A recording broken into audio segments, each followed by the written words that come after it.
Can you hear me?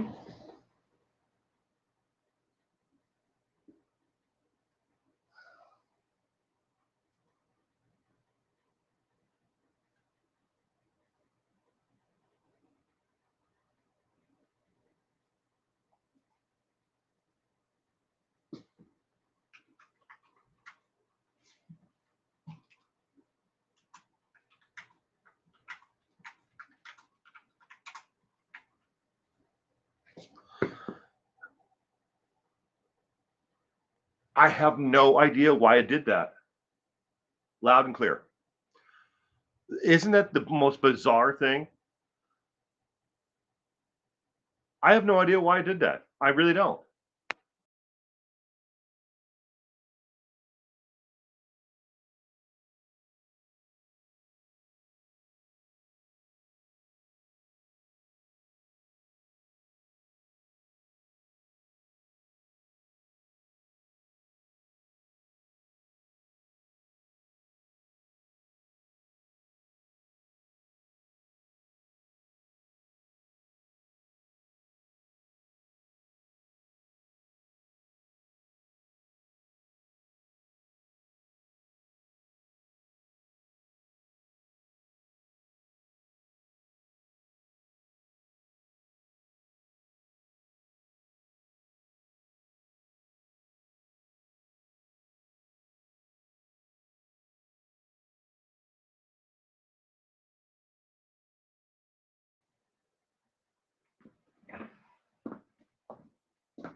Oops, frozen screen.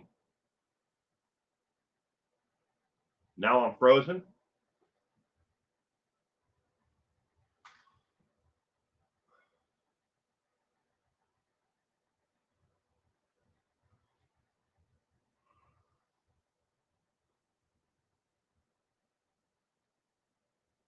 Put a one if it's working. Got you now? I have no idea what's going on. I hear you. I hear him. I see you. Good now. Hello. Frozen will for Sherry. You're not moving.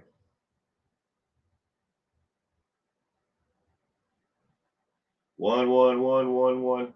All right. Well, I'm going to assume that it's working now.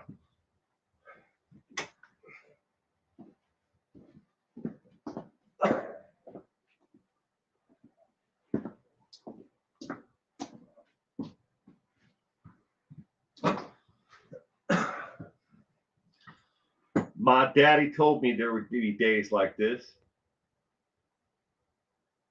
Loud and clear. Well, hey, I have no idea how to fix technical issues like this. It's strange as hell. All right, so let's just get this thing going. Would vote for Will for Prez. Oh, yeah. Thank you, Purple. But I have zero interest in political or have political ambitions. I can talk. Ambitions. I have zero.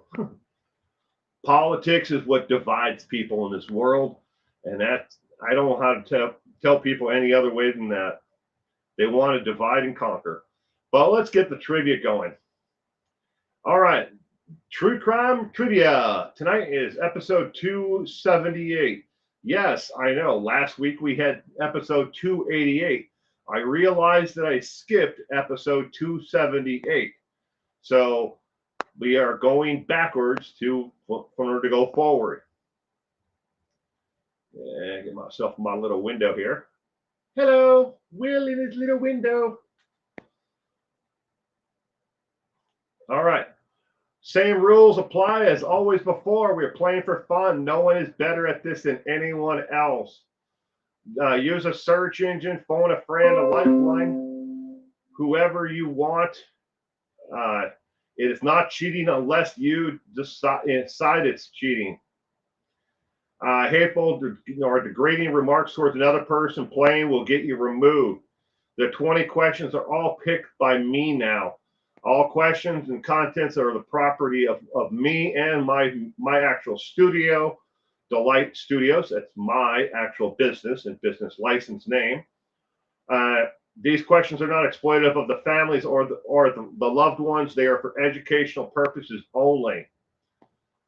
Additionally, ladies and gentlemen, all of the questions tonight have been put together by Stacy. Stacy compiled all of the questions and answers from several different reports and compiled on domestic homicides and family killers. All of the questions and answers have been double checked for accuracy by me.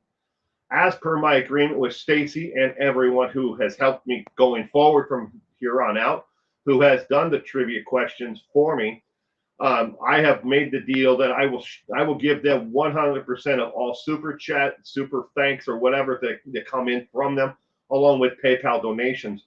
I don't expect that it's ever going to happen, but I've agreed with everyone who is compiling the trivia questions that I will give them something, even if nothing else comes in from anyone else.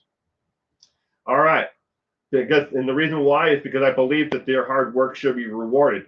99.9% of the time, my work is not, supported financially, and it doesn't have to be.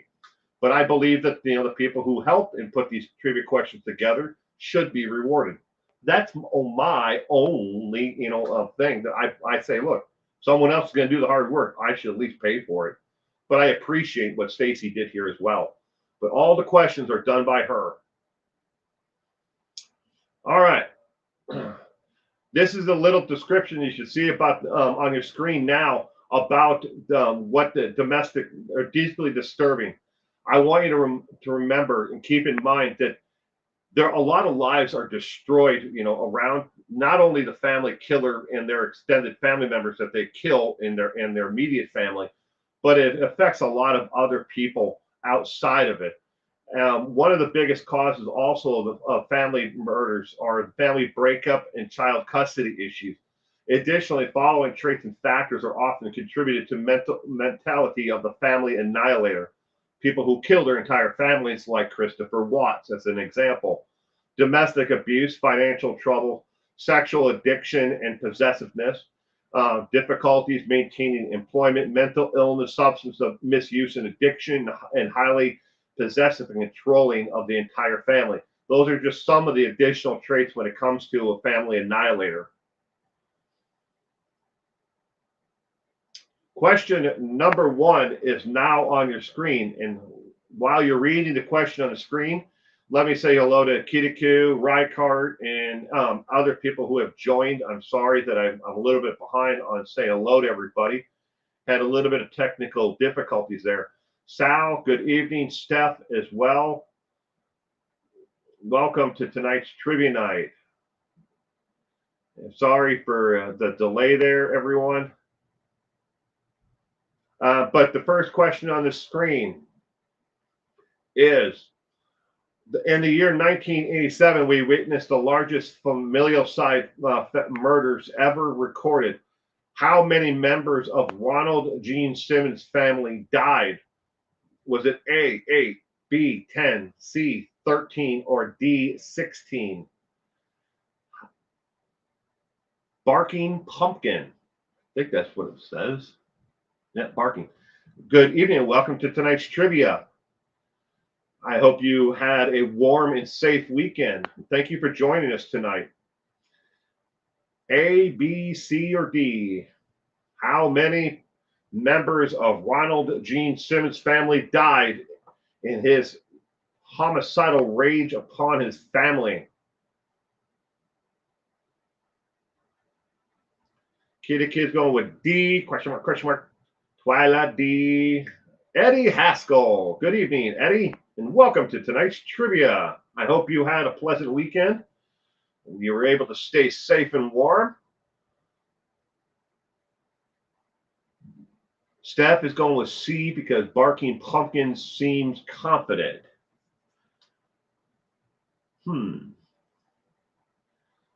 Pippa Dodd's going with B, purple D, lemon pie. Good evening, lemon pie, and welcome to tonight's trivia. Question number 1.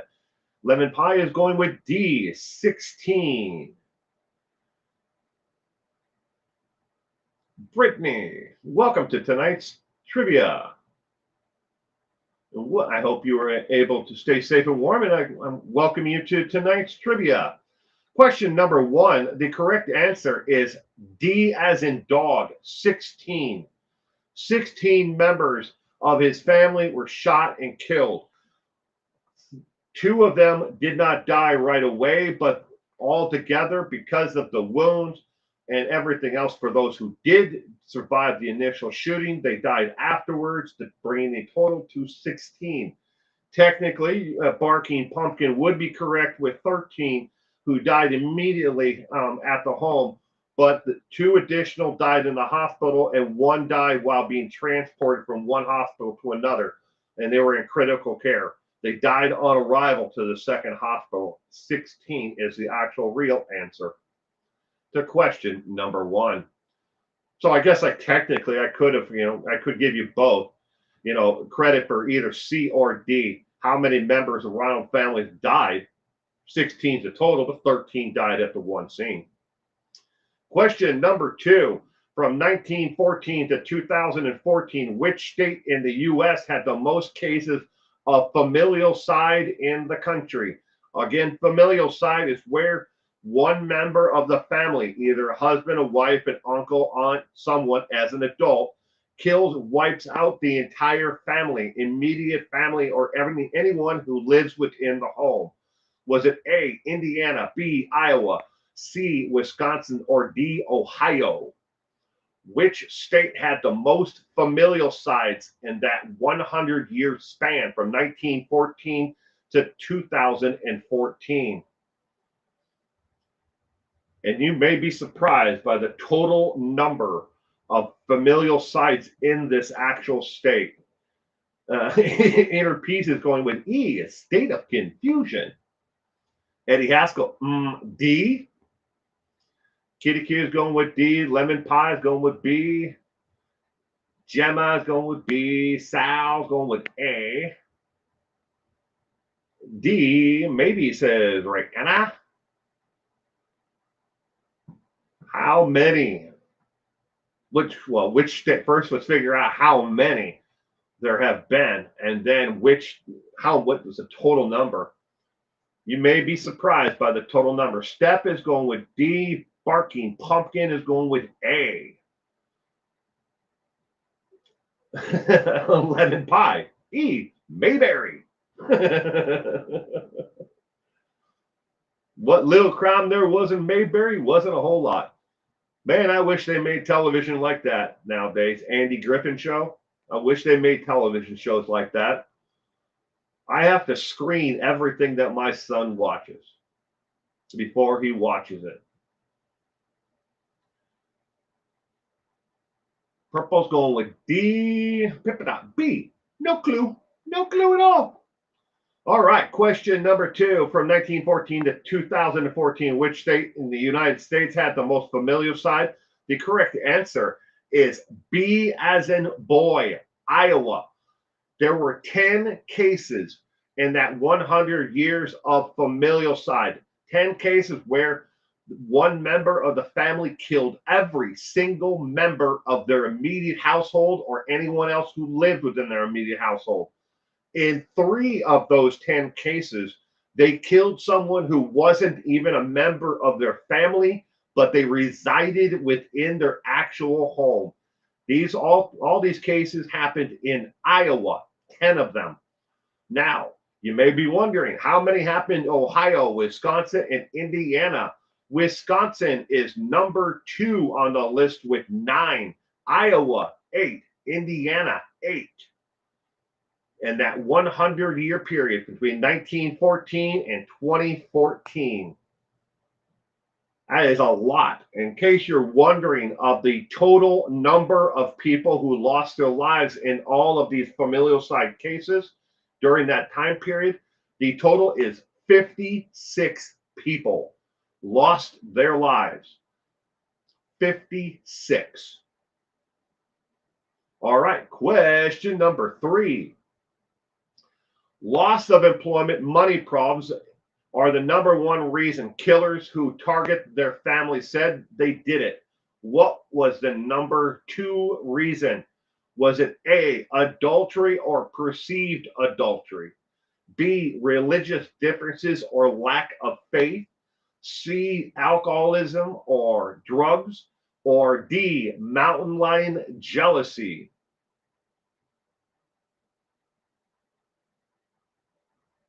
You knew Wisconsin would be up there? Pippa Dot? You know, I was born and raised in Wisconsin, and growing up, I can only remember maybe one case of familicide, or I didn't know it was called familicide growing up, you know, the family killer. I only remember hearing about one. But according to this, you know, the information that I was able to learn through doing this, there was a lot more that happened during, you know, when I was living there and growing up there. I just didn't hear about them. We were always worried about the creepy man who lived down at the end of the street. That man who probably never did anything in his life, but every kid was worried about that old man who lived by himself, who just creeped, you know, kids out when they, you know, when they were walking around town, or if you saw them anywhere, like the drugstore or something. Lemon pie. E.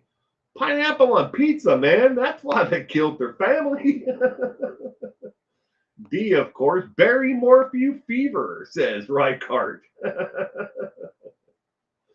Loss of employment, money problems are the number one reason killers who targeted their family said they did it. What was the number two reason?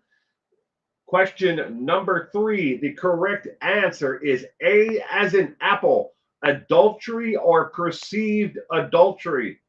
They believed that either their loved one was stepping out of the relationship on them, or they knew that the other person had found love somewhere else. Now, of course, this is only the statistic for those who have actually survived the actual familicide killing of their entire family. And we'll get into that as the trivia goes on what percentage of them actually survive. Let's just say that people like Christopher Watts is a rarity, that he actually survived. Question number four. If he raises a hand to a woman, he will do it again, even if he seeks therapy. What percentage of women who are killed by a spouse who abused them in the past 48 months? Read that again. Is if he raises a hand to a woman, he will do it again, even if he seeks therapy. What percentage of women are killed by a spouse who abused them in the past 48 months? Is it A, 36%, B, 50%, C, 76%, or D, 42%? Question number four. Lemon pie is going with C.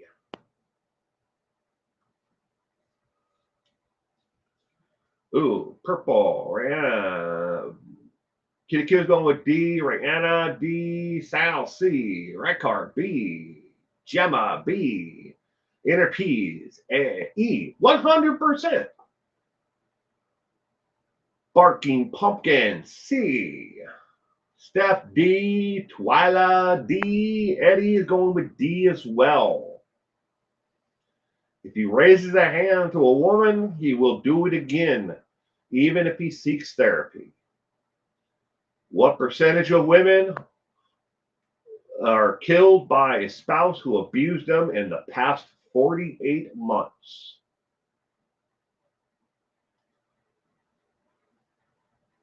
Lori, good evening. Welcome to tonight's trivia. Just saw you there. I hope I didn't miss you earlier, but welcome to tonight's trivia. I hope you had a pleasant weekend. Were able to stay safe and warm. And Lori Sutton, good evening. Good evening, Lori Sutton. The other one went by. Polmowski? Polmowski.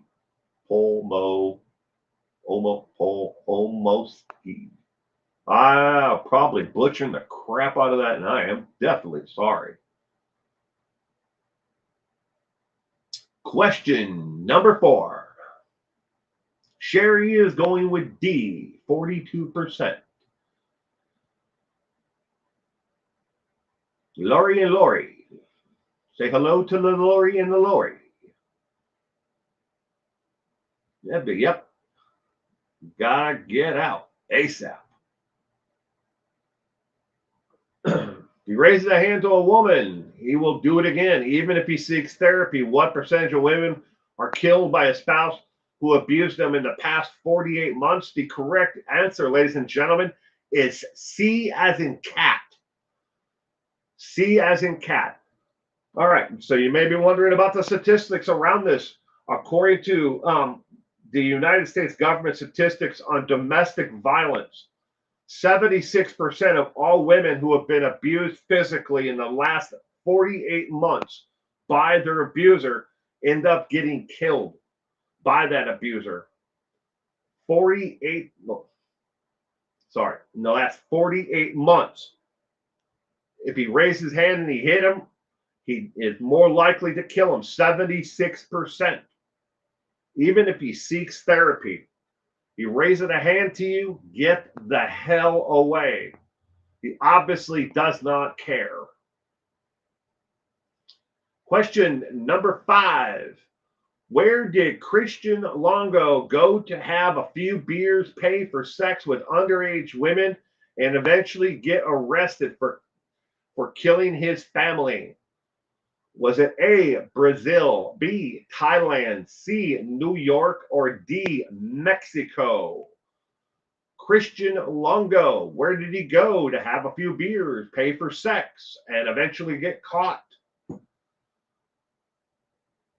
Too many wackos. Yep, too many wackos.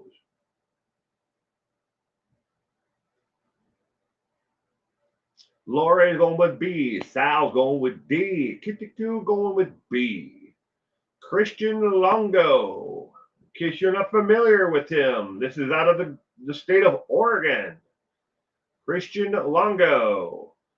Christian Michael Longo. And the pictures that I'm using there, I compiled and put together from his actual wanted poster. That is him of 3 different ages. One in the middle is the youngest one. The one that is to your left is what he looked like closer to the time that he actually went on the run, along with a picture that was probably taken a couple of years prior, which is on the right, but gives you 3 different views of what he looked like. He is a major, what you would call a dumbass. Christian Longo. But where did he go after he annihilated his entire family?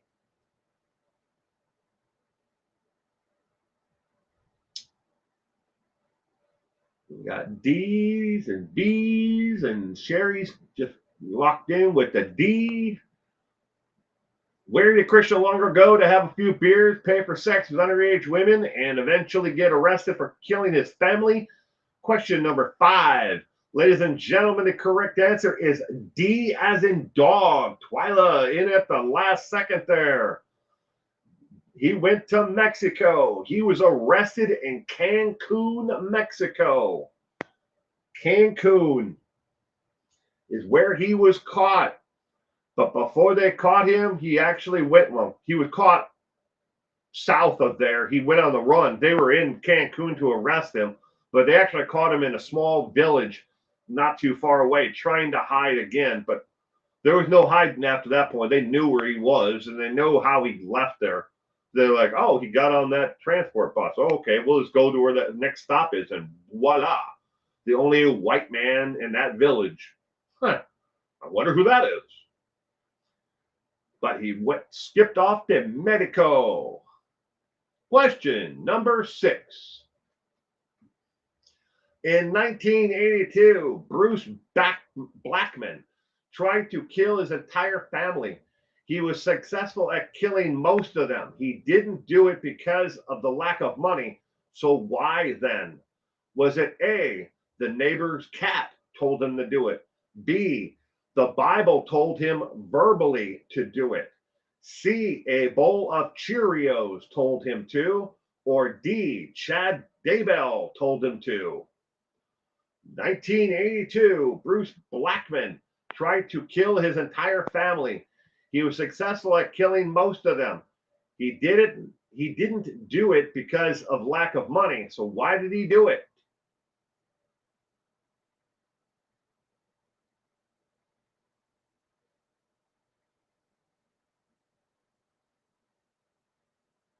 Yeah, Kitty Q going with B, Lori B, Gemma is going with B, Sal B, Purple B, Barking Pumpkin A, B, right card B and D. The Bible told him to verbally do it, and Chad Daybell told him to do it, so damn it, he had to do it. Lemon Pie is going with B. Lori is going with B. 1982. Doesn't that guy just look creepy as snot? He looks creepy as hell. That man had a family. Question number 7. A, please. His van down by the river was missing. Oh, no.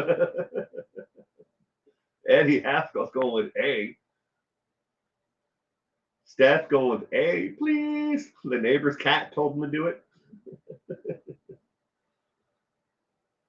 All right, question 7. Sherry is in with a B. He looks like Hugh Hefner, kind of. But question 7, the correct answer is B as in boy. He believed that the Bible was verbally telling him. He heard voices from the Bible as he was reading it. He was a fanatic about reading certain verses of the Bible over and over again. Not to mention one of his favorites was the book of Revelation. But he was reading it, and to the point where he started to hear the voices of the Bible speaking to him. He heard the voice of God. He heard the voices of disciples within the book, the Bible, talking to him. And he eventually took those to believe that they were telling him that he needed to kill his entire family. And no, you might be wondering, is he schizophrenic? No, they tested him. He wasn't schizophrenic. He still isn't to this day. I do believe he is still alive, rotting away in prison. But he said that the Bible told him to do it verbally. Question 8. Family killers can never be talked into killing their families or talked out of it either. What is the only known way to save the family? Is it A, run away, get away from the killer? B, therapy? C, a Jersey Shore marathon? Or D, call the police? They prevent crimes. Ellen. I will. Hello. Hello again. Chad Daybell was talking through the porthole.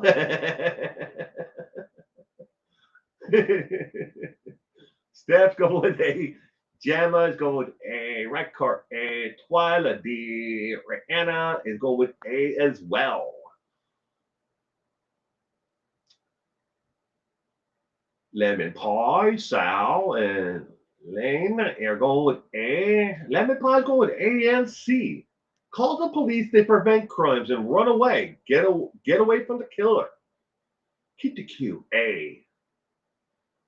Family killers can never be talked into killing their families or talked out of it either. What is the only known way to save the family? In case you're wondering, yes, you can convince someone mentally to talk them into killing someone else. It has been proven before, and psychologically, you can talk someone into doing that. But can you talk them into actually killing their entire family? Well, they don't believe that it is statistically or able to be done. But the answer to question 9 is A as in apple. Run away, get away from the killer. The only way to stop the killer is to veer them off of the subject, and they must be removed from the family. And then with a lot of help, they may be able to, find out what the deep-seated issue is. A lot of these family killers believe that their family is suffering mentally, physically, just as much as them.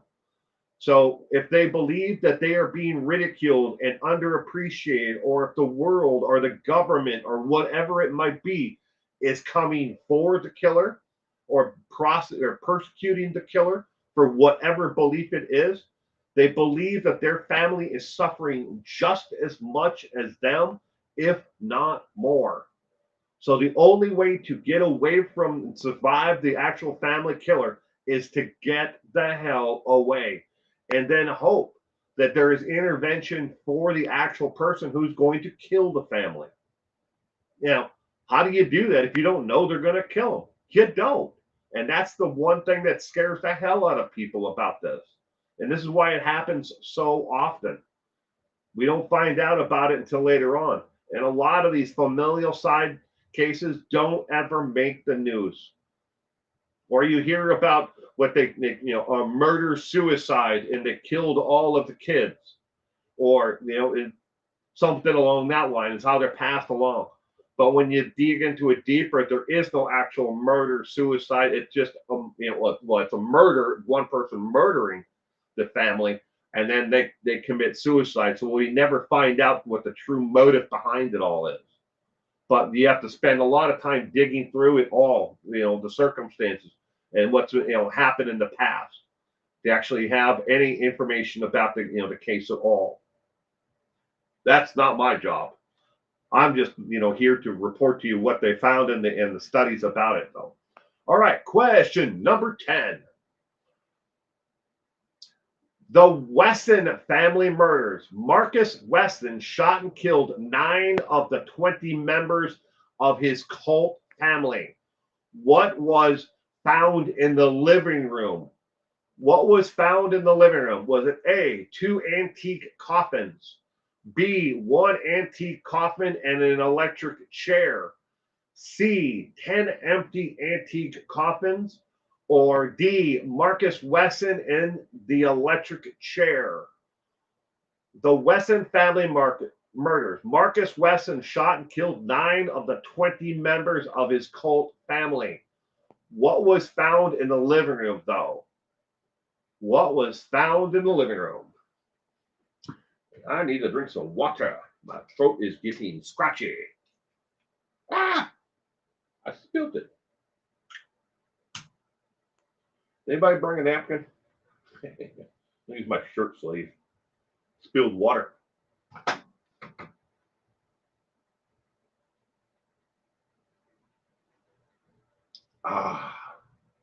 Ice cold. I actually left a whole 6-pack of water outside on the front porch when I went grocery shopping on a Friday, and I found them yesterday, and they're all frozen solid. Half of them had split open. It only got down to what, minus 12 the windshield on Saturday, yesterday. We got a heat wave going on now. It is 15 degrees here. 15. Whoop, whoop. 15 degrees. What was found in the living room?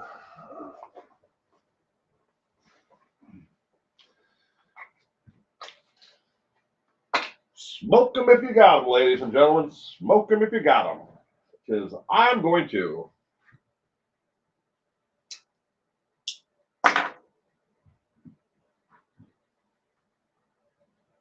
Lori is going, let's go with D. Marcus Wesson in the electric chair. His hair looks like a Raggedy Ann, right? That's how he actually wears his hair. Well, before he got to prison, I think they made him shave his head.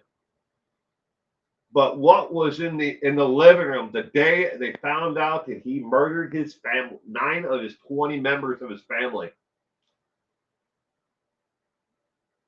Up here in Canada, it's minus 14. Ooh, Lori, I am deeply sorry about that. It's 13 degrees in Madisonville. Amazing Lover. Good evening, Amazing Lover. How are you doing today? I hope you are doing well. Question 10 of 20. Question 10, the correct answer, ladies and gentlemen, is C as in cat. The living room, dining room area. There was no dining room table, by the way, but there were 10 antique coffins lining the entire living room and dining room area.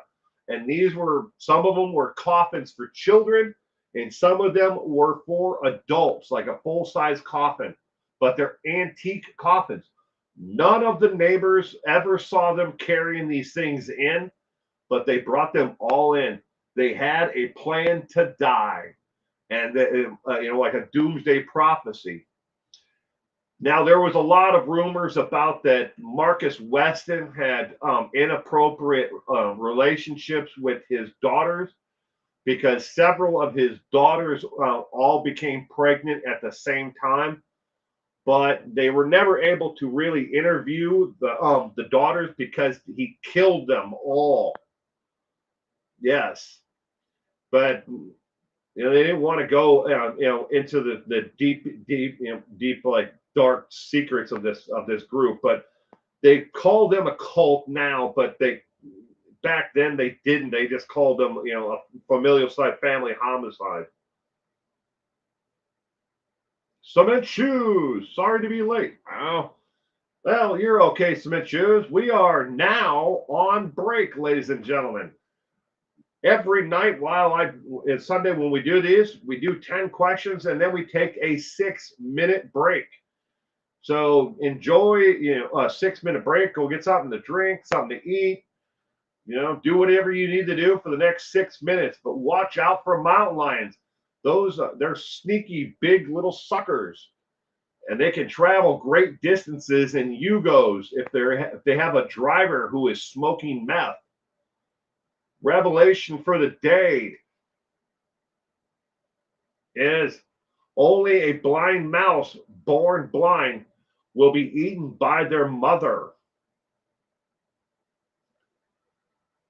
Only a blind mouse will be eaten by their mother. Put myself back in my little window there. But good evening, Cement Shoes. I hope you had a great weekend. You're able to stay safe and warm.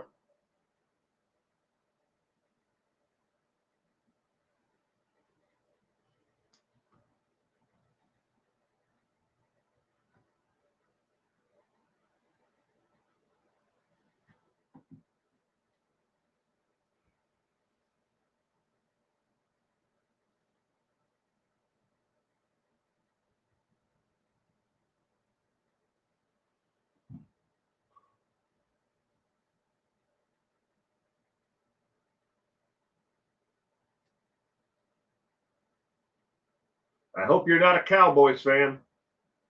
Cowboys of the NFL. They're not doing so well against the Packers.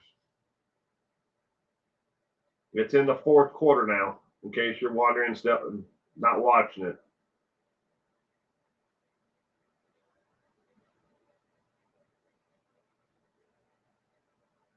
Don't want to ruin it for you other than that. I'll just say they're not doing so well.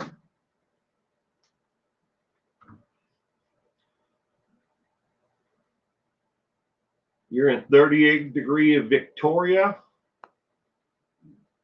Texas. You're still in Victoria, Texas, huh? So what about the 3 blind mice? The 3 blind mice, well, good nursery tale. How would you like for your beer to freeze while you're watching a football game? I wouldn't like it at all, Amazing Lover. I've had that happen, though. And it actually happened to me and Tim. We went over to our friend's house to watch the Super Bowl one year. I think it was the Seahawks in Denver when the Seahawks actually won. But we put our beer in the refrigerator, and we were all having dinner and stuff like that. And then afterwards, we went to go watch the game and go get a beer. And our friend forgot to tell us that his refrigerator was on the fritz and it froze all the beer. Cowboys always go to the first playoff game and lose. They haven't had exactly the best success over the last while. I know that.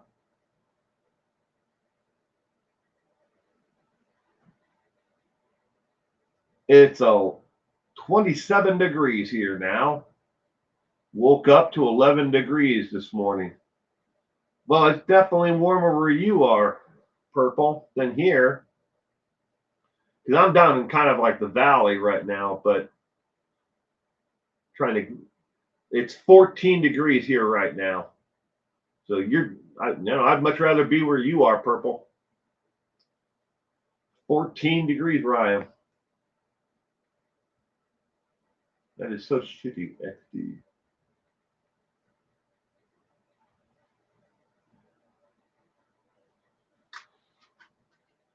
Oh.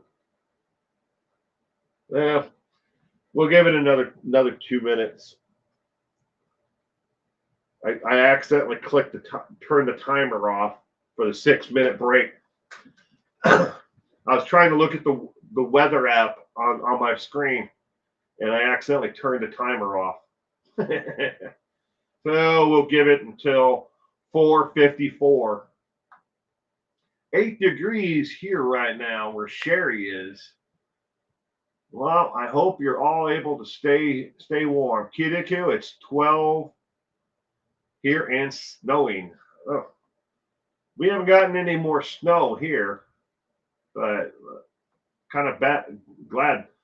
I like that young quarterback from Houston, Texas. That would be C.J. Stroud. C.J. Stroud. He's good person that loves God, and they won yesterday. They kicked the crud out of them yesterday. It was like 45-12 or something like that. It's snowing in Tennessee. Oh, Sal, sorry.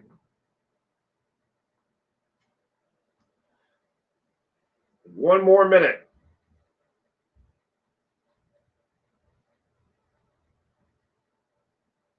I'm all full of technical difficulties today. Didn't even mean to turn the timer off, but I did. All right. We are back, ladies and gentlemen. Question number 11 is now on your screen. Got nothing to do on a Tuesday morning? When it comes to family killers, what percentage of them have had suicidal thoughts in the past 24 months? Is it A, 20%, B, 65%, C, 35%, or D, 45%? Got nothing to do on a Tuesday morning when it comes to family killers. What percentage of them had suicidal thoughts in the past 24 months? You might be wondering, why did he put got nothing to do on a Tuesday morning? The 2 days of the week when the most suicides happen are on Tuesdays and Saturdays. Tuesdays and Saturdays. That's the actual days that more people commit suicide, on Tuesdays and Saturdays. I think it happens on Tuesday because people are like, God, I really didn't want to have to go back to work this week. And Saturday it was like, oh damn it, I made it through the week. Oh, well, that's it. I don't want to do another week.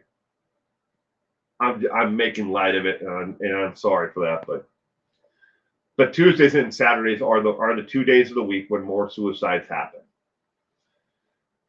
But what percentage of family killers have had suicidal thoughts in the past 24 months?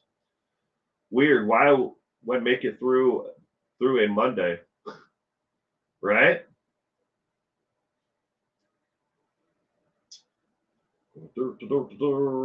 Question number 11. Don't worry. Oh, hey, Amazing Lover. You are aware that he actually killed himself? Bobby McFerrin, the "Don't worry, be happy." Isn't that sad as shit?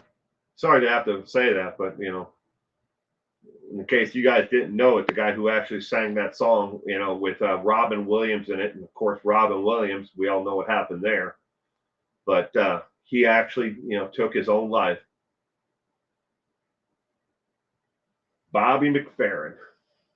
Don't worry, be happy. Dude. You wasn't aware? That's sad. Yeah. All right. Question number 11. The correct answer is B as in boy. B as in boy. 65% of those that survived their family homicides said that they had suicidal thoughts in the previous 65% of them said they have had suicidal thoughts in the last 24 months. Question number 12.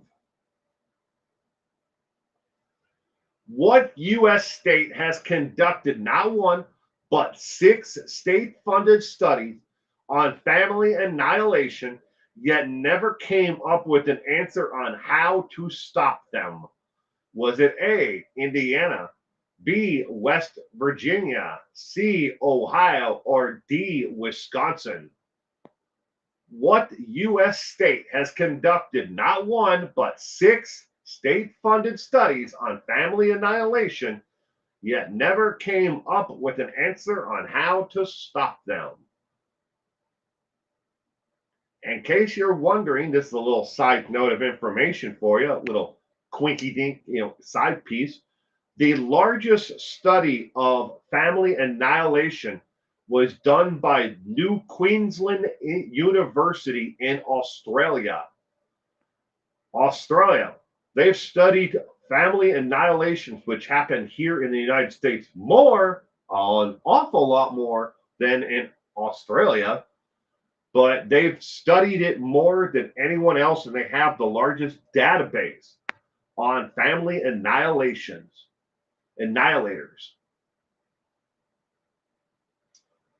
The Illuminati people probably murdered Bobby and made it look like he had taken his own life, says Reichardt.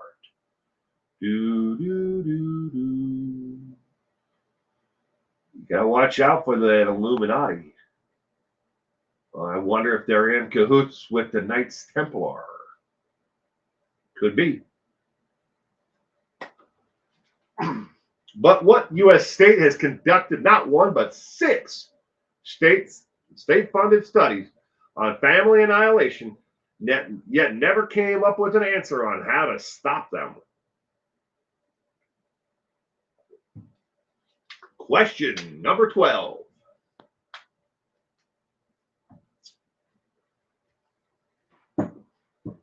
All right, question number 12. The correct answer is C as in cat, Ohio. Ohio, with the University of Ohio, did research not once but 6 times and came up with the same answer each and every time on what is a family annihilation, but they've never been able to determine how to stop one, because they've all determined, every one of the studies, that each and every one of them start off simple, get difficult, and then the killer breaks and kills the family. But they can't figure out how to stop them. I don't know.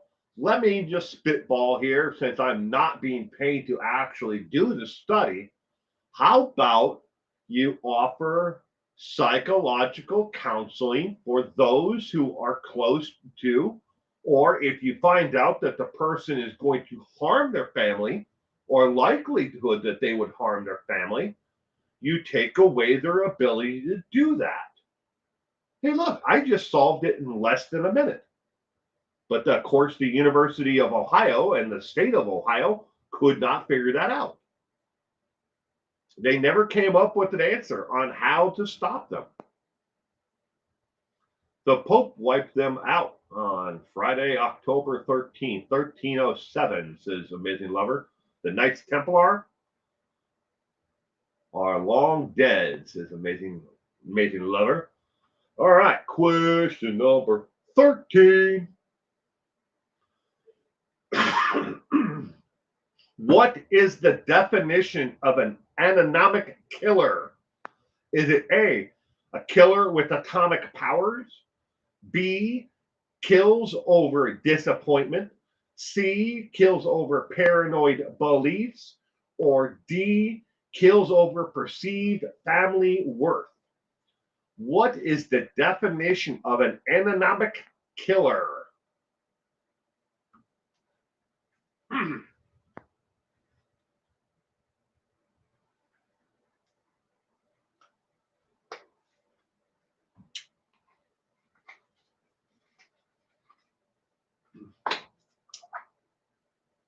Amazing Love is going with C. Cement Shoes is going with C as well. Question number 13.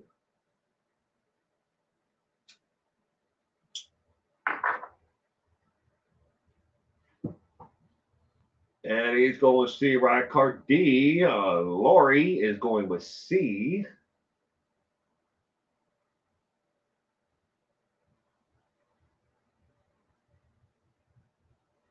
Keep the Cure going with D.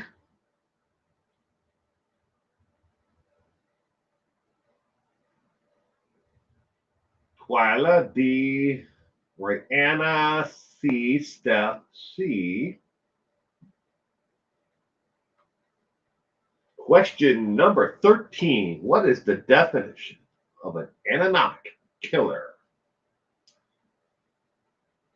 In case you're wondering, ladies and gentlemen, when it comes to family annihilators, you can put them in one of 4 different categories. There are 4 different categories, and each one of those different categories kills for a different reason. Anomic killer. Sal's going with B. Kills over disappointment.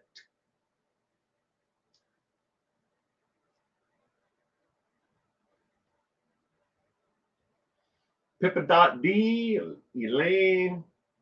Ellen.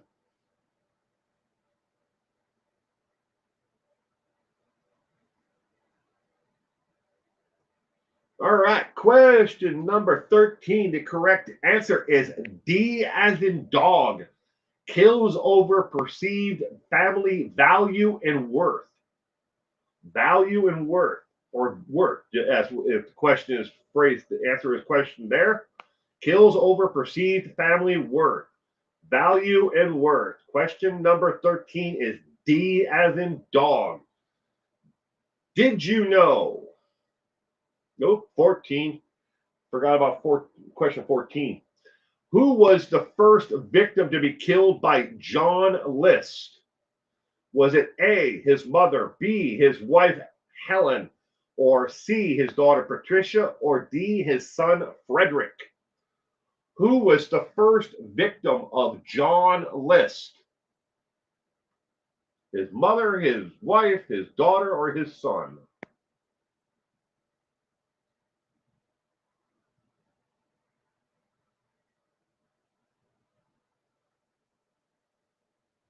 Question number 14.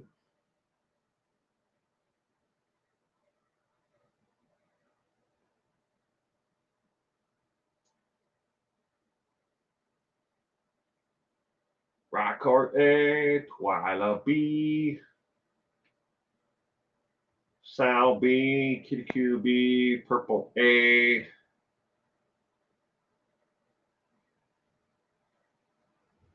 Let's see. Scrolling up. I missed some.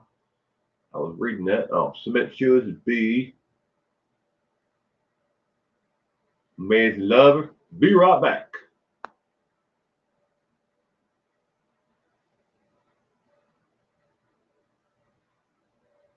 Anna A, Steph B.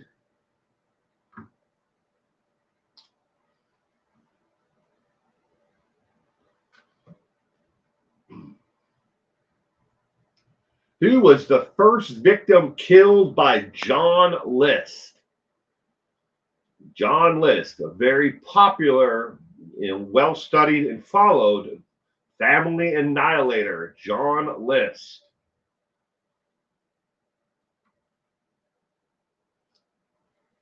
Sherry is going with A, his mother. Well, question number 14, ladies and gentlemen, the correct answer is B as in boy.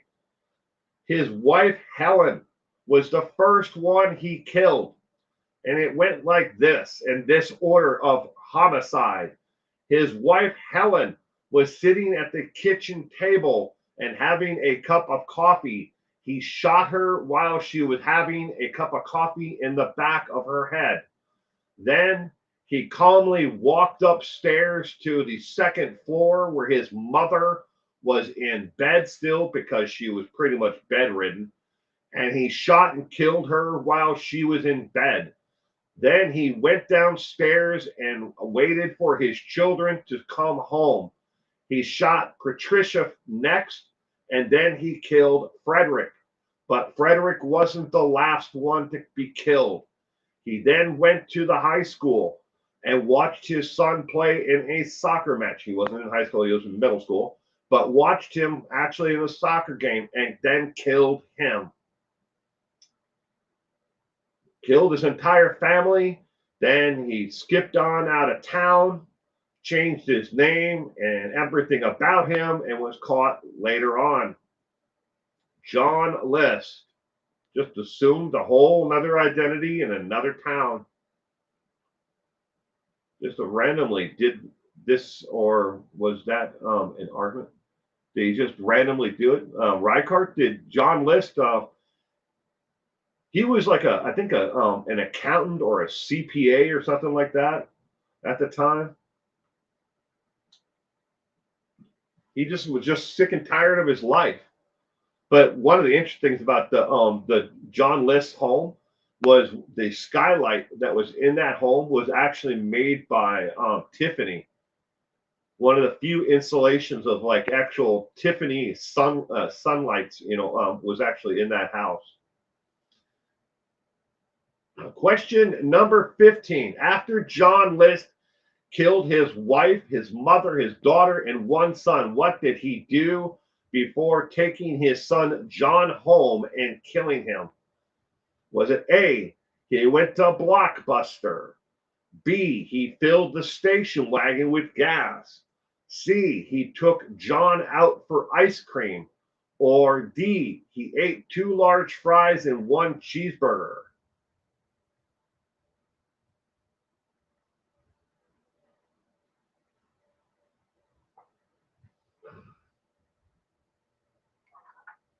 Yep, he definitely wrote that letter.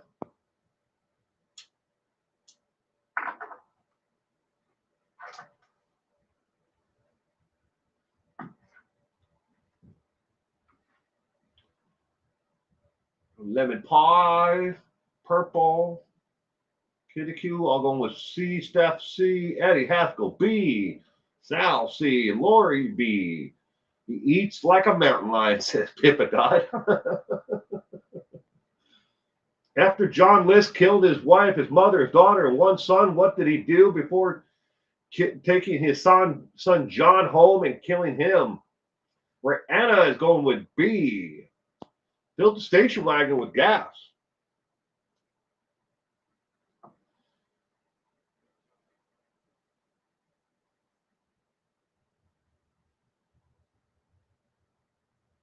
Yep.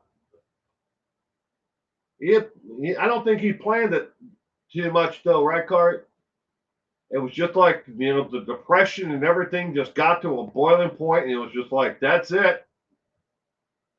It's over with. Question number 15. Before taking his son John, the last victim, home and killing him, what did he do? The correct answer is C as in cat.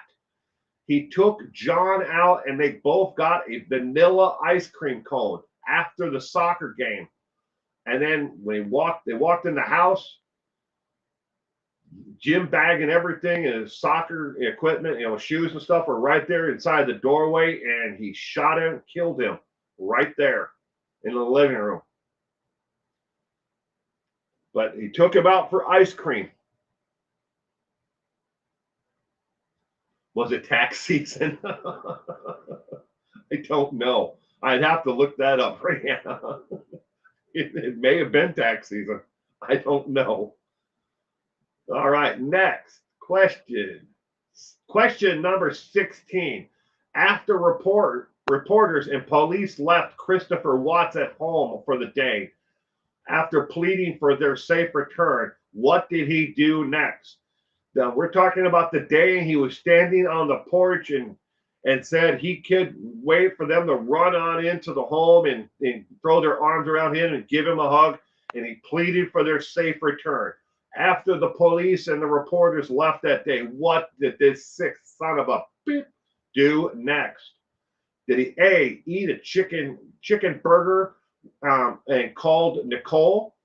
B, eat an entire bag of chips? C, worked out at the home gym? Or D, he took a nap on CC's bed? What did this son of a do next?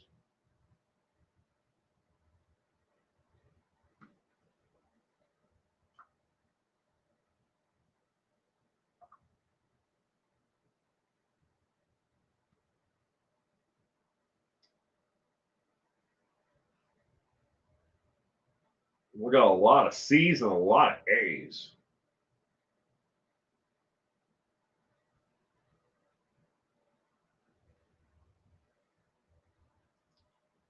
C's and A's.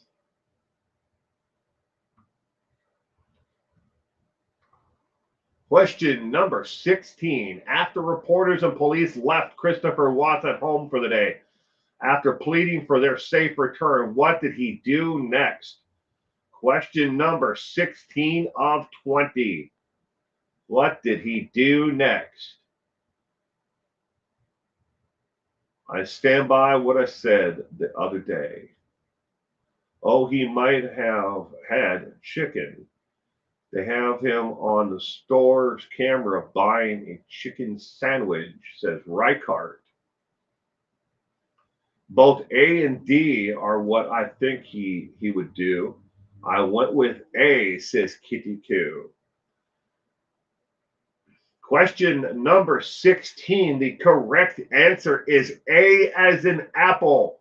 He ate a chicken burger and called Nicole. The call that was placed from their home on their landline, not a cell phone, landline, shows that he called Nicole not even 25 minutes after the law enforcement had left him for the day, and they said that they were going to be looking for him, and if they would contact him if they had any further questions. They did post a car not too far away, not in front of the house, but they did post a car that watched the entranceway into the housing development to see if she would be coming home. But A as in apple, he ate a chicken burger and called his whore. Question number. Did you know when it comes to family annihilation, we know the least about them compared to other types of murders? That is solely because a greater than 75% of family killers take their lives in the event, while they do their best to cover their tracks beforehand. That's why people like Christopher Watts are a rarity. Better than 75% of them kill themselves as part of the act. They kill their families, then they kill themselves. Greater than 75% of them do. It's very rare, and that is why the FBI and the Colorado Bureau of Investigation went to talk to Chris at Dodge Correction Center after he was there to talk and learn more about what he had done and why he had done it. We want to learn more about them. because it's a rarity. When you only have 25% of them that survive, not a lot of them want to talk about what they did. But, Chris is a dumbass, and when you can only take a small percentage of what he says is to be the actual truth. But, because he was an habitual liar beforehand, and he's a liar even to the, to the FBI and to the Colorado Bureau of Investigation, the CBI at Dodge Correction Center. He's never going to say 100% exactly why he did it and, when he came up with the thought to do it. Just like John List and others and Christian Longo, who have been talked to endlessly by the law enforcement. They're never going to tell them exactly why they did everything. And you have to try to take, everything what they say with a grain of salt and try to support it with anything else they may have left behind in the home, or their tracks or emails or text messages, anything. You have to try to find out a way to put the pieces of the puzzle together.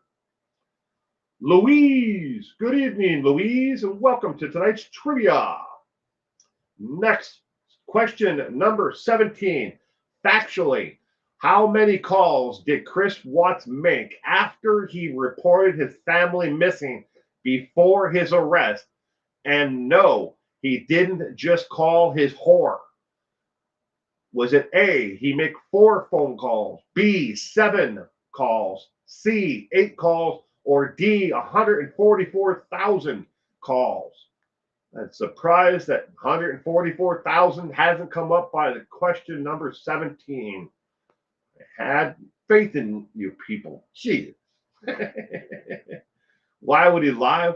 What's he get from was he got to lose? It's the same with a lot of them. It's their self-respect.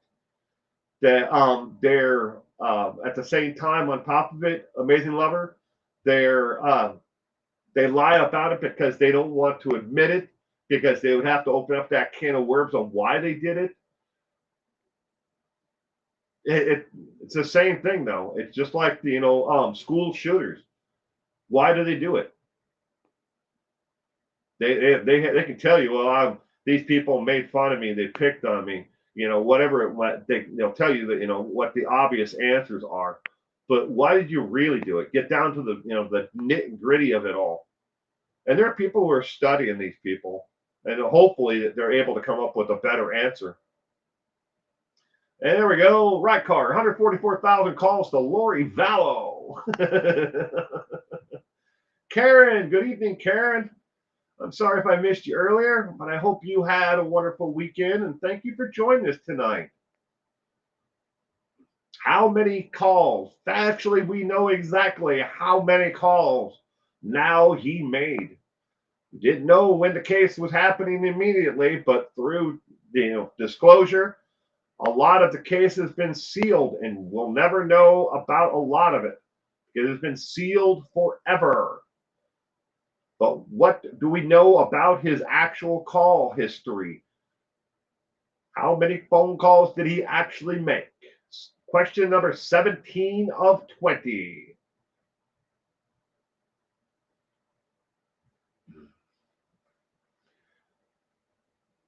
How many phone calls did the dumbass make? Should have called one beforehand. Like, oh, definitely don't call your mommy, because your mommy wouldn't have been no help. Why did they seal the case? Asked Louise. Because the family, the Ruszczyk family, asked the state of Colorado to seal it because they did not want to be harassed or to see it be dragged out in the throughout history of people showing the autopsy photos. There's no actual real autopsy, but the photos of the girls, the photos of Shanann. They didn't want this stuff to be dragged out forever in the public forum. And there's no reason, once he took the plea deal and pled guilty, there's no reason for them to have to show, exactly why they did it, what he did, the evidence that they had gathered, how they and when they knew about it. They didn't have to do any of that. That's what a lot of people don't understand is once a murderer or someone is convicted, 90% of all cases out there stop immediately that day once the conviction has been had. So he took the actual plea, he pled guilty to it, the case stopped right then and there. If they had other leads or if there are other things that they're looking at or other forensics that need to be tested, it all stops. And they wanted it sealed because they didn't want the people out there. Just look at the amount of harassment they got already after the fact. The Ruschek family. It probably would be still going on to this day, and it is still going on to this day to some extent, but it has started to die down some. But there are dumbasses out there, and we all know who I'm talking about, who will never stop, harassing, talking about it, because they make their living at talking about it. It's like, you got a giant, pot of gold sitting in front of you. Do you just reach in and grab one gold coin, or do you want to grab another and then another and another? Well, people have made their entire careers online, not just on YouTube, but on other, private networks and places talking about the case, and they would harass the family, or they would get their minions to harass the family, and constantly drag it up through the media. So that's why they seal it. They sealed the case. They're like, you wanted to seal? We'll seal it.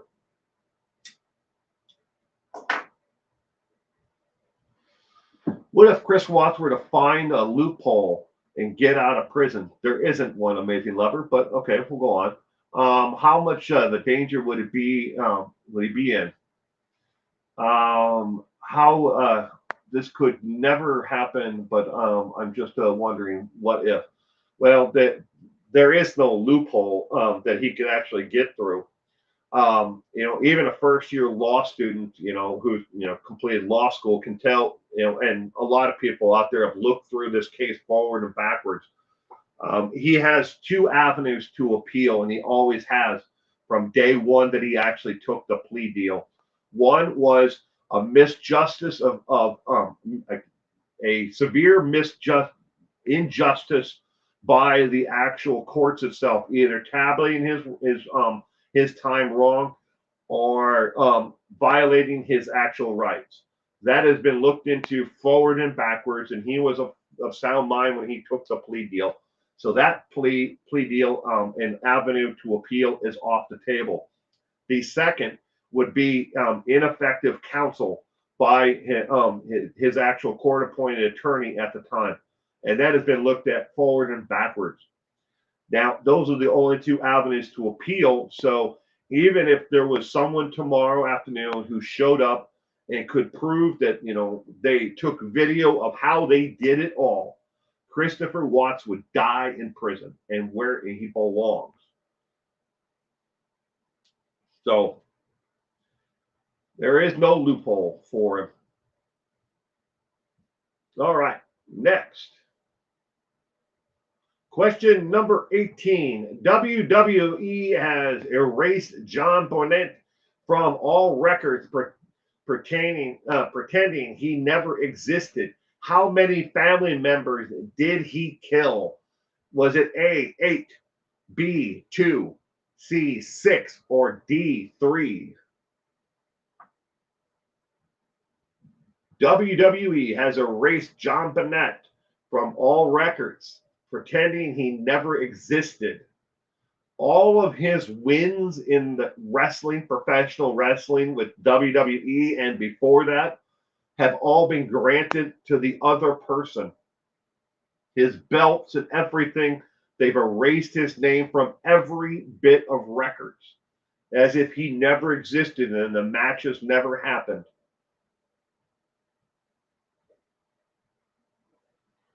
Question number 18. How many family members did he kill? There aren't any shadows to save Christopher Watts. No, I actually paid for the video from the neighbor's surveillance camera. I paid for that to be forensically examined by two different companies. And that dumbass on that other YouTube channel, I offered him the forensic reports by the two companies who looked at the the shadows in the driveway, and he refused them. Y'all know just by who I'm talking about by that, but he refused them. I still have the reports. The two separate companies, neither one of them knew that the other one got it. And then they forensically examined that video, and they came up with the same exact answer on what these supposed shadows are and how it all came apart. But there isn't any shadows of any other people in the driveway. Will, what was number 17's answer? I missed it. Sorry. Number 17 was B as in boy.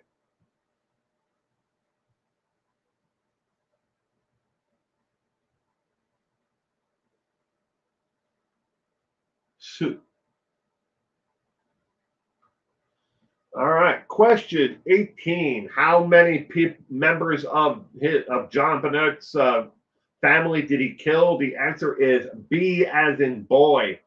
2. Killed his wife and his child. Question number 19. It was no secret that something was wrong with John Bonnett long before he killed his family. The WWE worked very hard to hide it. What was wrong? Was it A, aggressive, abusive behavior, B, roid rage from steroids, or C, CTE, or D, he didn't have a pet mountain lion? What was wrong with John Bonnett before he killed his family? I always thought that was BS, that he took them out alive. What if they started screaming? Well, they were pretty much asleep at that hour in the morning. They probably fell back asleep in the back of the truck as he was driving them out. Because he wrapped Shannon up in a blanket and put her on the floor in the dark so they couldn't see her. And it was dark all the way to the time when he got to the oil tank. I'm assuming that's what we're talking about is Christopher Watts still. What is CTE? Is a brain injury. CTE. A lot of football players get CTE. Even if I had written it down, I probably wouldn't pronounce what CTE stands for.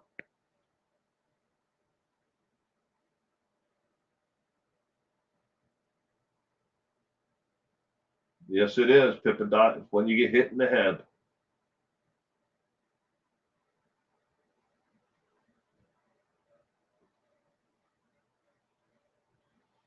I spent several years after the Christopher Watts case, and I refused to talk about it or do anything about Christopher Watts.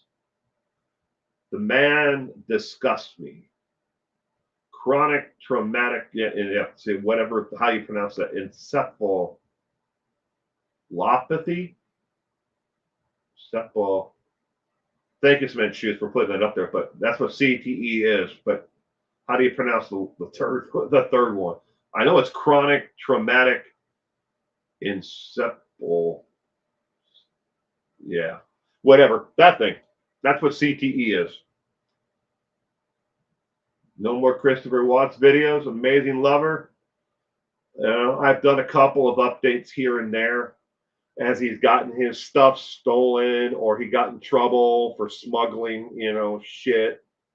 I've done videos on stuff like that, but I've pretty much avoided it.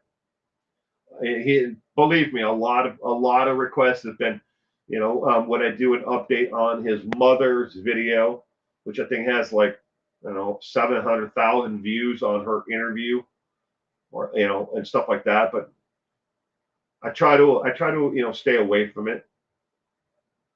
I don't understand why people would want to hurt a child. I don't like doing videos on people who hurt children. All right, question number 19. The correct answer is CTE. C is the correct answer, CTE. A lot of people believe that John Bonet actually had roid rage from his steroid use. But after his death and autopsy, they determined that he had severe CTE, which is it's head trauma, and it actually kills off parts of the brain from the repeated blows to the head that he had taken while in the WWE. But in the months prior to what he had done, he killed his family. But prior to that, he had been acting, and complaining of severe migraines, and the WWE knew about it, and they still put him on. Now, when they found out that he actually killed his family, he had missed an actual event where he was supposed to show up to wrestle someone. Since he didn't show up and no one could get him on the phone, event organizers and a couple of people who do the traveling kind of like roadie stuff, moving equipment and in the rings and stuff, went to his actual home, and they found out that his kid was dead probably and his wife about 3 days earlier, and then he took himself out about a day later. But they knew that at his autopsy, and he had CTE, a severe CTE. Junior Seau, the football player, he had CTE. And there are quite a few NFL players who have found out that that they had CTE. It's not good, and these you don't come back from it, and it's terrible. Just think of like someone who has a head trauma survivor who has not only gotten lived through it once, but they lived through it again and again and again. So, all right, question 20. 95% of all the family annihilators always kill who first and then kill who second? Is it A, they always kill the spouse, then the spouse's mother? B, the oldest child, then the spouse? C, the dogs, the cats, then the spouse? Or D, the spouse, then the child they are closest to? Question 20 of 20. 95% of all family annihilators always kill who first and then who second? The movie on the NFL with the Doctor was great. I haven't seen it, but I'm sure that it's probably a good one if it was done by like ESPN or someone like that, with the ability to do something like that, have access to NFL players.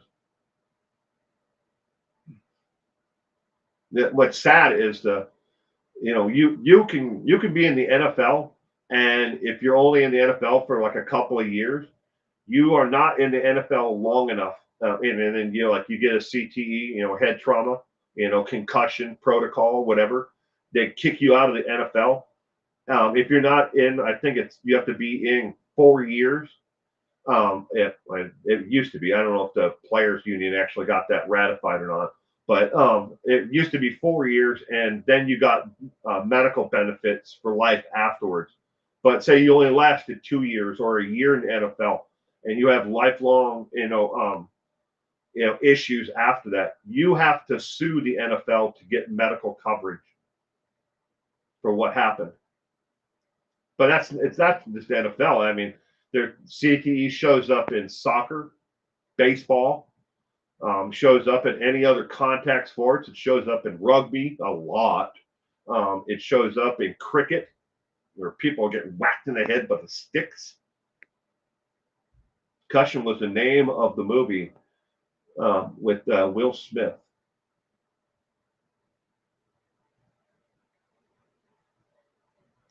He gave the worst birthday gift.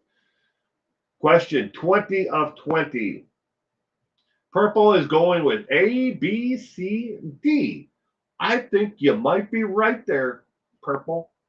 Sherry's going with D. Pippa is changing to D.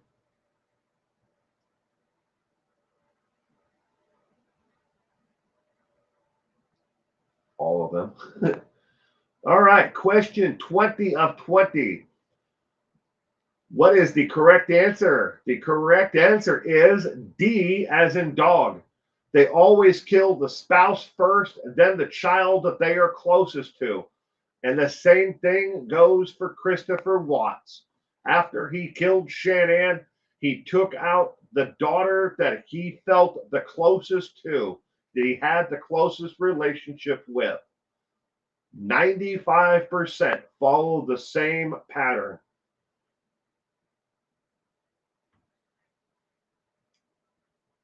Pieces of me off of when I hear about new cases like this, because there's so many, because there's so people who love to be married with a couple, kind of such a hard time finding someone. And people like Christopher Watts exist. Yeah, that's true. All right. Congratulations, Americans. Mass murder is one of one's family, otherwise known as annihilation, is one category of murder you do not lead in. You are actually in third place. Yes, yet I'm sure you'll be picking up the slack soon. That's sarcasm. When it comes to family annihilation, number one is Latin America. Number two is India. Number three is America. We don't lead in family annihilation. Of all the types of different homicides, different serial killers, we are way ahead when it comes to serial killers. When it comes to spree killing, we are way ahead of everybody else in spree killing. When it comes to domestic homicide, killing just of the spouse, we are way ahead of everybody. When it comes to school shootings, we are way ahead of other people in other countries. But we are number three when it comes to annihilating our own families. So there's some slack that Americans got to start picking up. Sarcasm. We don't need to be number one in that category as well. Nor do we need to be number one in any category, but we are.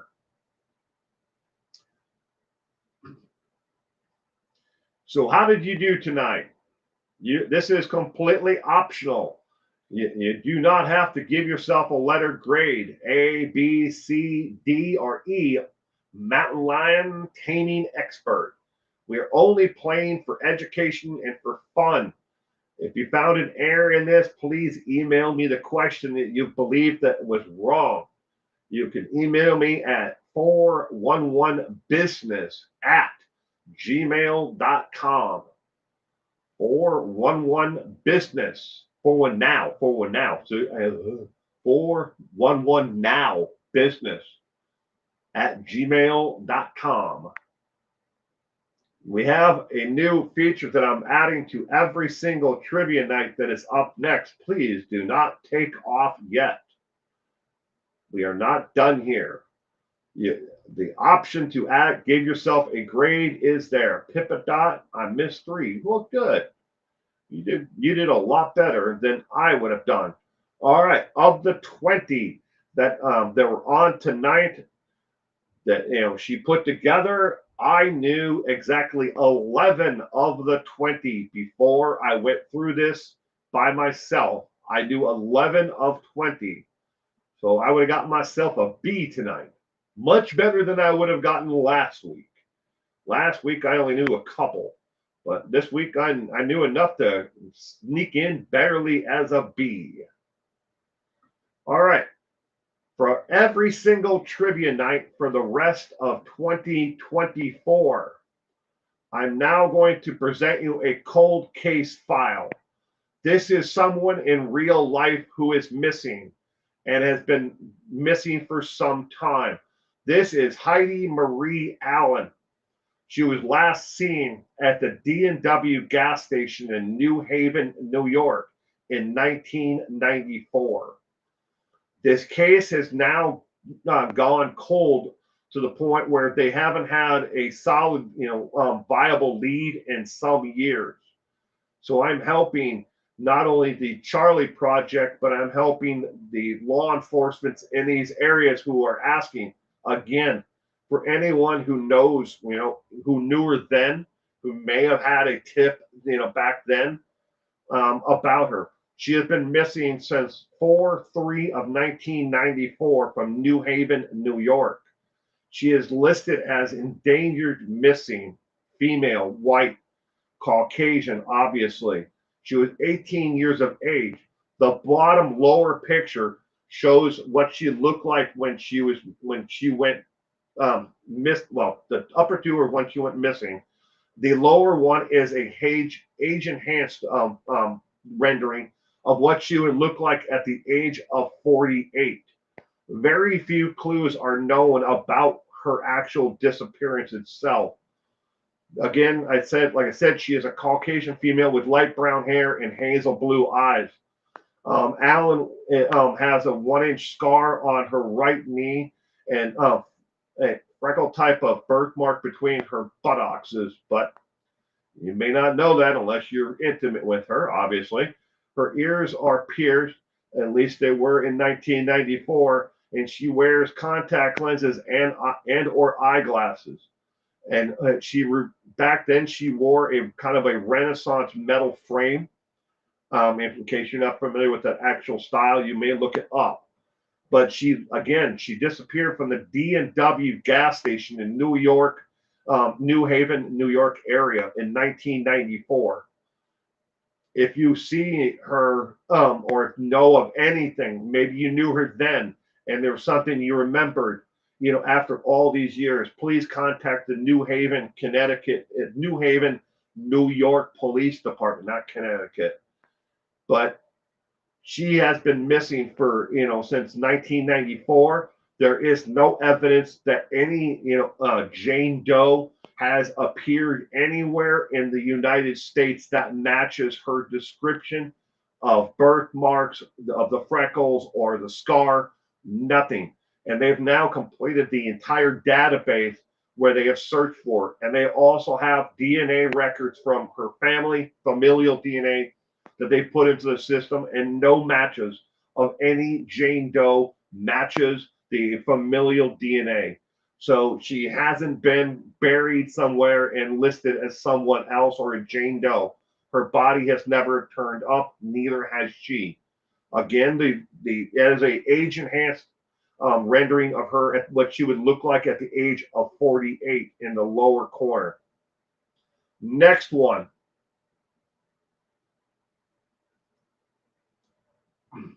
Is John Franklin Alexander. He's only been missing since 2001. There have been quite a few hits on where he may have gone, but at this point he is still considered a missing individual. He disappeared and was last seen on 8/20/2021 in Chillicothe, Ohio. Age 48 at the time of disappearance. He is 5'7", between 5'7" and 5'8", 120 to 150 pounds. Caucasian female. Well, that should be male. I don't know why it says female. Sorry, that was my mistake. He's obviously a male with brown hair and green eyes. He was last seen in Ohio, where he had been staying. He was asked to leave because he had broken the house rules where he was. He didn't do anything illegal. He just didn't follow the rules of where he was staying. And when he was contacted by law enforcement the day he left, he said, "I have no place to go. I'm going to be homeless. I guess I'll go sleep underneath a bridge somewhere."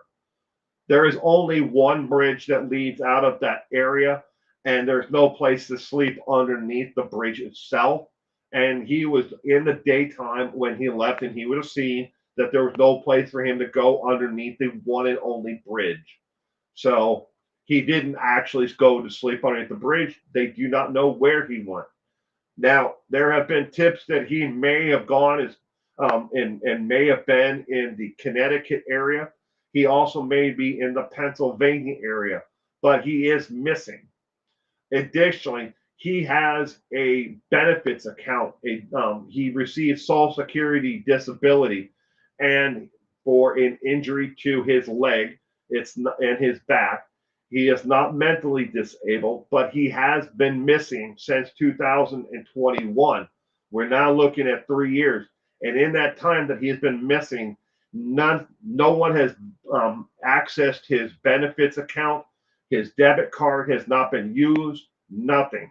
So they don't know where he is at this point. Something may have happened to him. We don't know. He could be living in surfing couches someplace, but his family and friends are still looking for him.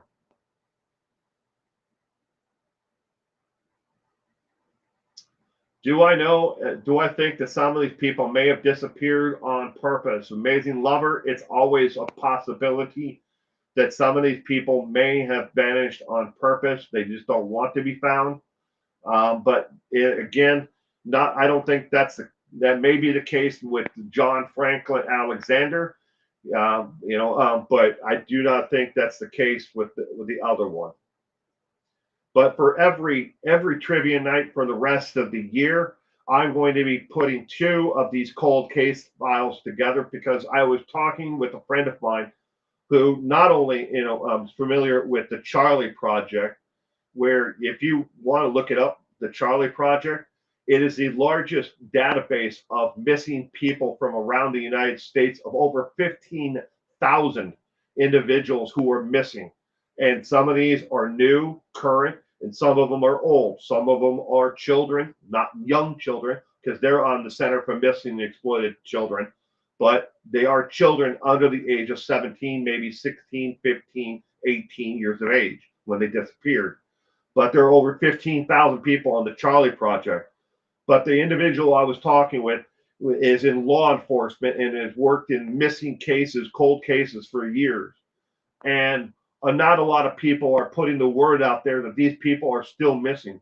Maybe you thought they were missing at one point, and they just been living their lives doing whatever someplace, or maybe they are homicide victims, or maybe a tragedy became them, and nobody knew about it. But still, they're still missing, and their families and loved ones deserve closure. So again, for the rest of the year, I'm going to have 2 of these on each and every trivia night at the end to help bring awareness to some of these cases. I obviously, even doing 2 a week, I can't get to all 15,000 of them though. So I'm having him go through and pick ones where they think that there is a possibility they may be able to drum up some support, just getting their name out there. If you rewatch this in the end, there is a number on there in an upper right-hand corner for John Alexander, that for the actual police department, sheriff's department, that where they're taking tips directly because he is so fresh still in the missing persons report that they do believe there's a very good likelihood that he is alive and well and somewhere within the area. Maybe he lost his debit card and that's why he hasn't accessed or gone back home, because he doesn't want to necessarily see the people who kicked him out, or he doesn't want to go back to where he was before. Maybe he has found employment someplace, or a lover, and he's gotten temporary work, and he's not using or filing taxes, whatever the thing might be, but he's still possibly out there. So again, if you see neither one of them, please contact the authorities and let them know. And when it came to the female who was missing, there are a lot of people who knew about her. Maybe they don't know about the disappearance and didn't see her at the D&W, market that day. But maybe there's something like you knew she had a friend in West Haven or another town, in New York, and you didn't know, the law enforcement never came and talked to you. Maybe you can tell them that one tip from back then that would help, lead the investigation somewhere. So think about it. If you know something, say something. All right, amazing lover, you have a great week and stay safe out there. And for everyone else, thank you again for playing trivia tonight. On the way out, if before you leave, if you'd give this a thumbs up if you enjoyed tonight's trivia. If not, please give it a thumbs down. Either way, it doesn't hurt my feelings. It's just an interaction that shows that somebody was here and interacted with, the actual content that I was providing, and they will bump that up just a little bit in the algorithm. It takes an awful lot of them, but it does show out, an interaction. So maybe we can get more people to, who can tune in and watch this. If you are a subscriber, please check and see if you're a subscriber. A lot of people have been unsubscribed, especially at the turn of the new year. You might think that you were a subscriber and YouTube did it to you. They unsubscribed you. Ask, in the comment section here. There are quite a few people who think that they were subscribed, but when they checked it, they found out they're not a subscriber anymore. But currently, right now, only about 19% of all the people who watch my content and take part in trivia night or Saturday morning streams are subscribers. 19%. 81%, of the people who watch this content never even think about it because I always show up on the actual, next up video or next suggestion. So, yeah, I do. I put out a lot of content because I like what I do. Thank you, Will and Mods, and thank you to everybody else. All right, I'm going to end this tonight, and I'm going to make a donation to my friend who put together all the trivia questions for tonight. And everyone, you have a safe and happy week ahead, and stay warm because it is going to get colder and colder the rest of the week wherever you are, especially in Canada and the West Coast going east. For all those who had, got rain, here comes the snow and the cold. I'm sorry, but that's the weather. Bye.